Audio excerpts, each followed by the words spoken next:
guys, it's Jessie, and today I will be doing a video about Turtles All the Way Down, which is the new John Green book. First, I just want to apologize for the general, look of myself today, because I just came from a midterm, and I've had a lot of midterms this week, so I'm not looking my best, but that's fine because you came here for a book review, not a makeup tutorial. So usually for these reviews, I write down stuff about my thoughts. I didn't do that for this one because I really did not think I was going to film a video, and then I came home today and I said to myself, you don't need to watch another episode of America's Next Top Model. You really and truly can do a book review and be productive and then watch America's Next Top Model. So Turtles All the Way Down is John Green's newest book that came out earlier this month. I'm filming this, it's October 19th. So, yes. This book is about a girl who has OCD, and sort of, that's the main plot point, is her dealing with her OCD and her getting worse and better, and it's also about one of her best friends when she was younger. His dad goes missing, and she gets wrapped up in the mystery of finding him, at first because she and her best friend are doing it for the reward money, because her best friend really needs the money to pay for college, and it ends up sparking a romance, and, friendships are tested, relationships are tested, and the main character, Asa Holmes, her mental health is tested, of course. So, what I like about this book is that it is #own voices. I don't know if anyone else is using that other than literary agents, but I see it everywhere because I'm currently looking for literary agents, whatever. But it's everywhere where I am looking right now, so I'm just gonna use it. The reason that this book is own voices is because John Green, who wrote this book, he's the author, he has OCD, and he basically, before writing this book, had a really hard time with his medication and thought that it was affecting his writing because he was having a hard time writing, so he stopped taking it, and it made his OCD unbearable, and then he went back on the meds, and he's made, some videos talking about, you really should not do that, you should stay on your meds, you're not a doctor, which is something Nicole and I have talked about in the past, because if you're not a doctor, you shouldn't be making medical decisions like whether or not to be starting or stopping psychiatric medication. It's just not smart. And so what he realized in doing that was also that the reason he was struggling to write the story that he was writing was because it was somewhat inauthentic, because he needed, at the time, to write about his OCD, which, if you've ever written anything, that is the case a lot of the time, where, writing helps you write through your issues, and sometimes it's hard to write without putting yourself into the piece. I really like that it is giving a platform to a form of mental illness that is not really well known about and is not sort of, talked about. It's pretty stigmatized, to be honest. People really tend to think that, depression and anxiety is highly stigmatized. I would argue that it is completely unstigmatized, especially when you compare it to other highly stigmatized mental illnesses,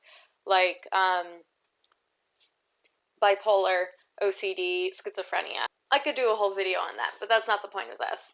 So, I really like that this is #own voices, but it's also giving a platform to young people who have OCD so that people can sort of understand more what it's like to live with OCD. I liked the writing of the book. I mean, I like John Green, so. And to preface, I did give this a 4 out of 5 stars, which is kind of what I've been giving every book nowadays. I did consider giving it a 3 out of 5 because it really wasn't amazing, but I felt like I enjoyed it enough, and I really tore through it. I think I read it in 4 days, so I felt like it deserved a 4 out of 5, not a 3.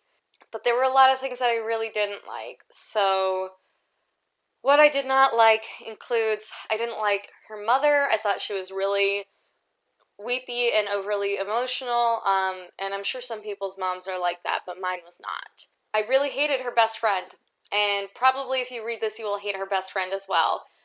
So her best friend is supposed to represent the people in your life that don't understand mental illness, and the whole sort of like arc that her best friend goes through is that she's supposed to really like hurt Aza's feelings in terms of like increasing the stigma that Aza feels, and then eventually she'll come around and she'll understand.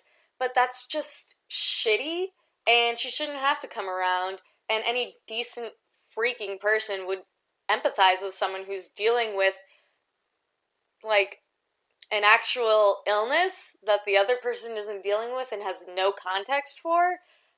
You shouldn't need context in order to be a decent human being. And I really hate that. I really hated her so much. Towards the end, she like got better in terms of understanding, but she didn't really. And it was only after sort of a traumatic event. Hope that wasn't too much of a spoiler. I do apologize.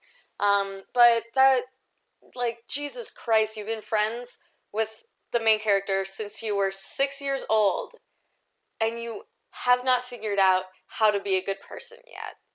She also tends to get on Aza because Aza's not as poor as her, which is garbage, because it shouldn't matter. It shouldn't matter. Like, they're not wealthy. They're not. They're not wealthy by middle class standards. They're not wealthy by wealthy standards. They're not wealthy by poor standards. They're not, like, destitute. So Aza is, she lives in a two-person family. It's her and her mom. So she lives in a single income household, which if you know anything, especially about what it's like to live in 2017, it's completely impossible to live in America on a one-person salary for two people, especially not a teaching salary in Indiana. In Indiana. That's just not something that can happen. It is possible in areas like the DMV, where the cost of living is kind of high, so the salaries are pretty high to make up for that. But I digress. So her best friend, Daisy, it's pretty obvious that she's Latina. I mean, her last name is Ramirez, so I would assume, hopefully correctly, that she is Latina. She talks about how she had to live in like a small house or apartment or something, and she and her sister live in the same room,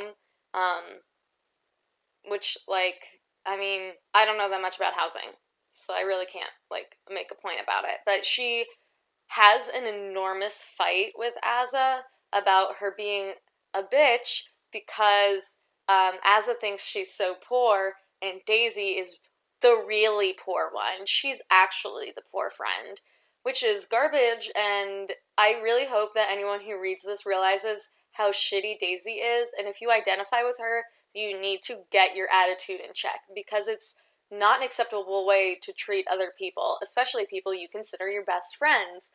It's not okay, and I really hated that character, and I think it's a terrible representation of a friendship in YA literature. On the other hand, in terms of the plot, I didn't really like the resolution. I felt like the relationship was really wishy-washy, and while those things are kind of realistic, it's not amazing storytelling. So I feel like I was so negative about this because I feel like I have more critiques to say than positive things to say. I mean, I liked it, but it's definitely not The Fault in Our Stars. And I don't think it compares really to An Abundance of Catherines either, which is my other favorite of his. I think this is good. It's not like, oh man, like, I have really low opinions of Lorde right now because I think that Pure Heroine was an incredible album, completely just like changed the way that we were starting to see music. And then melodrama was way below her writing level and is a disappointment. That's not how I feel about this book. I think that this book was pretty good.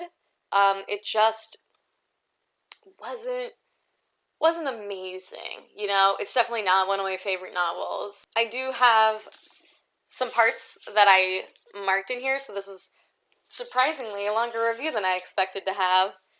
Here's a really horrible line that reminds me all too much of that awful fishing boat proceeds post that's on Tumblr. If you know what I'm talking about, you know that it's terrible. I'm not sure why, but I've always been pretty keen on the male forearm. Page 95. That's just horrible. I don't think any teenager in their right mind would say, I'm pretty keen on the male forearm. Like, just think about that for a second and let that sit in, and let it really sink in that this awful line made it through the editing process, and no one said, this is a bad line, and you need to not have this line in there. They kept it. I did mark down one of the lines that Daisy says to Azza while they're having a fight, and the things that suck about this is that she tells her friend, she says, I mean, Holmesy, you're exhausting. That's just not something that you tell someone. That is manipulative. That is borderline abusive. You know why? Because I've had similar things said to me by people who are abusers. So you don't freaking say that to people who you care about and who are your friends. And, I mean, it would matter less if this was an adult fiction novel.